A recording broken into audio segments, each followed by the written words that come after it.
Proses pembangunan koridor Jalan Ahmad Yani yang direncanakan menjadi ikon wisata pedestrian di Kabupaten Nganjuk terus menuai protes dari warga terdampak. Kini giliran Johannes Indra Wijaya, penghuni rumah dan pemilik garasi di Jalan Ahmad Yani nomor 72 Nganjuk yang protes. Karena kendaraan yang setiap hari bisa keluar masuk setelah adanya proses pembangunan koridor tidak bisa lagi. Terpaksa, ia harus menitipkan kendaraannya di garasi milik orang lain. Sebelumnya, ia sudah mencoba untuk melakukan jalan berunding namun tetap gagal.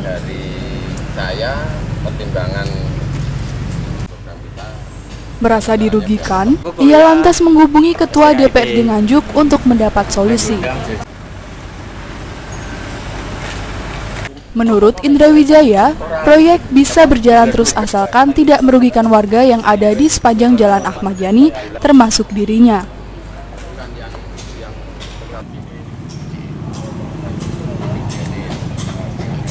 Ya karena kasus saya kalau trotoar ini jadi, mobil saya tidak bisa masuk dan keluar. Sudah saya runding tidak bisa, katanya gambarnya sudah kebentuk. Yang mana terpaksa saya ada teman untuk menghubungi Mas Kati, Ketua Dewan tadi. Ya dengan jalan terpaksa, tapi saya salut. Solusi yang diberikan ya nanti jalan itu dibetulkan sesuai agar mobil bisa masuk dan keluar. Gitu. Ya sejak ini dibikin betul sudah ada 1 bulan lebih. Tapi sebelumnya ada sosialisasi nggak? Sosial tidak ada. Nggak pernah dikasih. Saya pribadi dan teman-teman tuh banyak yang nggak tahu. Gitu. Berarti tiba-tiba langsung dibangun gitu? Iya. Ya, tapi terus yang kemarin dulu saya ketemu teman saya, dia bilang sudah ada rapat 3 kali, tapi cuma perwakilan. Itu masyarakat apa? Rapat tentang trotoar ini sama pemborong. Ya ada anggota DPRD-nya katanya loh ya. Tapi saya tidak dikasih tahu dan teman-teman ini banyak yang tidak tahu. Jadi kalau ke saya teman-teman ini ya ini kayak seperti ini mangkrak. Permintaan saya ya kita nggak ganggu proyek ya. Proyek kelihatan baik, masyarakat bisa sesuai dengan keadaan yang tempo hari. Kalau ini tidak sesuai dengan keadaan tempo hari. Tempo hari mobil saya bisa diplengseng, bisa keluar. Nah ini saya sudah berusaha, katanya suruh kasih besi. Setelah keluar masuk diangkat. Nah mobil bayar bisa. Nanti kalau hujan kan licin. Tuh, yang sudah nggak bisa nembus akhirnya yaitu saya titipkan. Jadi tidak bisa keluar masuk aja, setiap hari saya mesti keluar masuk. Gitu. Jadi tidak bisa keluar masuk. Titipnya di mana? Dititipkan teman saya titipkan teman saya. Jadi kalau butuh ya saya ambil. Itu ongkos lagi pasti. Malah urusui ya toh. Soalnya kalau mulai malam kan tuh urusui. Tuh kalau garasi cepat dibikin betul langsung selesai kan tidak apa-apa.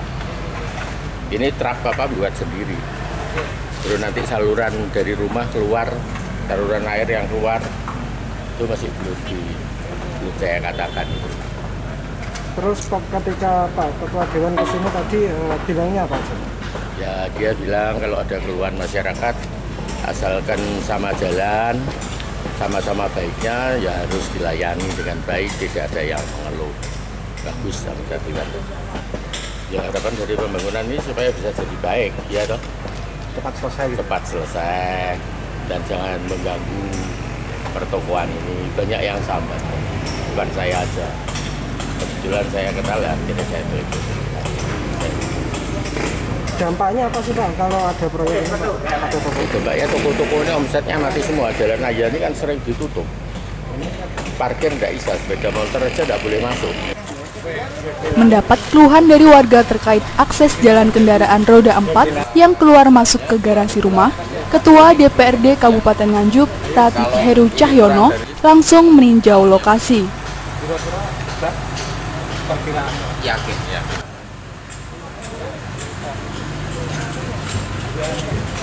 Politisi asal PDI Perjuangan ini menyampaikan Persoalan itu sudah langsung dikomunikasikan dengan pengawas pelaksana proyek. Hasilnya, pelaksana proyek akan mengakomodir keluhan warga dengan membuat akses jalan kendaraan roda 4 masuk ke garasi rumah tanpa merubah desain dan mengurangi keartistikan bangunan.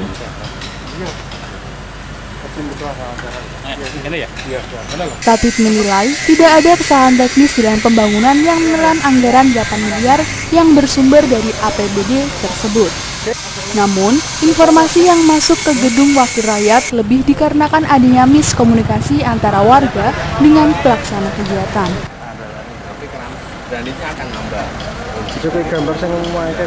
Ini tadi memang ada informasi dari warga yang terdampak dalam pembangunan di Ayan ini, sehingga memang ini ya sebenarnya tidak ada masalah secara teknis, tapi miskomunikasi saja.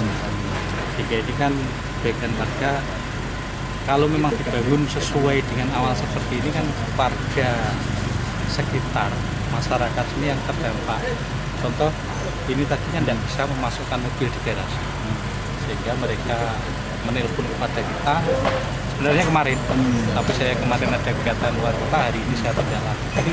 Dan alhamdulillah ini kan juga clear. Dan kami meminta kepada pengawas, nanti kalau ada aduan-aduan keluar, supaya itu diselesaikan internal saja. Tidak perlu menelpon kepada kita, telepon kepada Pak Bupati, Wakil Bupati, sehingga ini kan masalah-masalah teknis yang tidak akan mengganggu nilai estetikanya maupun nilai teknisnya. Sehingga jadi hal semacam ini ke depan pelaksana sudah saya bisiki itu supaya diselesaikan internal, nggak perlu dibawa kemana-mana. Ini kan hanya permasalahan kecil sebenarnya. Ini pekerjaan apa tuh? Pedestrian. Oh, pedestrian. Pedestrian diayani kontrak nilai sekitar 8 miliar. Mudah-mudahan ini nanti selesai tepat waktu karena proses lelang ini kan juga agak molor. Dan tadi sesuai hasil laporan dari pelaksana, dia meyakini 23 Desember ini selesai, sesuai dengan kontrak. Sekali lagi kami hanya menekankan pada pelaksana, supaya kalau ada masalah pengaduan dari masyarakat, ini supaya diselesaikan tepat. Terkait dengan keluhan warga itu pun, pelaksana proyek koridor pedestrian Ridwan Hanafi menyampaikan pihaknya terlebih dahulu akan berkoordinasi dengan Dinas Pekerjaan Umum Pemerintah Kabupaten Nganjuk terkait pemberian akses jalan kendaraan roda 4.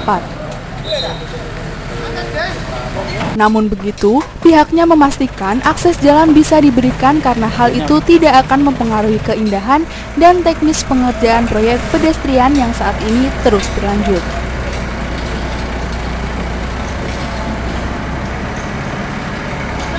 Ini sebetulnya usulan arah pribadi ya, karena menggunakan pribadi mempunyai akses garasi mobil.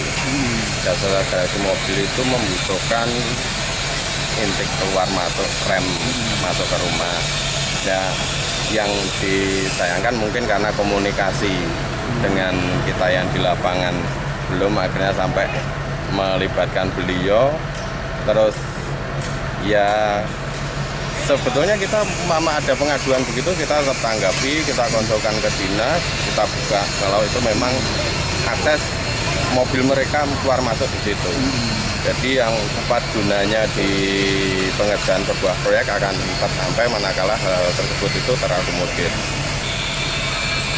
Awal sebelum mulai ada sosialisasi di kecamatan. Sudah pemberitahuan di kecamatan, terus ada tambahan sosialisasi kemarin di Pak Wabu, kita ngumpul bersama untuk urun rembuk bagaimana baiknya Ayani. Sudah tadi sudah saya sampaikan paparan teknisnya, nanti kantin yang sudah terpasang itu kita buka, kita bikinkan rem, jadi mobil mereka bisa keluar masuk seperti biasa. Dan mereka ya sudah syukur alhamdulillah kalau bisa begitu, sampaikan begitu. Ya, ada jalan lagi keluar masuknya mobil mereka untuk garasi mereka. Ya.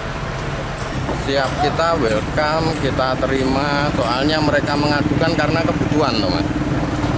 mereka menyampaikan ke kita itu berdasarkan hari-hari mereka itu udah berjalan seperti itu. Manakala itu terganggu, mereka tidak bisa kayak mobil begini biasanya keluar masuk jadi nggak bisa, itu kan mesti akan terjadi keluhan. Nah itu kita akan sikapi, kita akan tanggapi bagaimana solusi baiknya. Yang penting tetap berjalan masyarakat sesuai dengan koridor yang ada hari-harinya sebelumnya. Dari Nganjuk, Jawa Timur, Nganjuk TV melaporkan.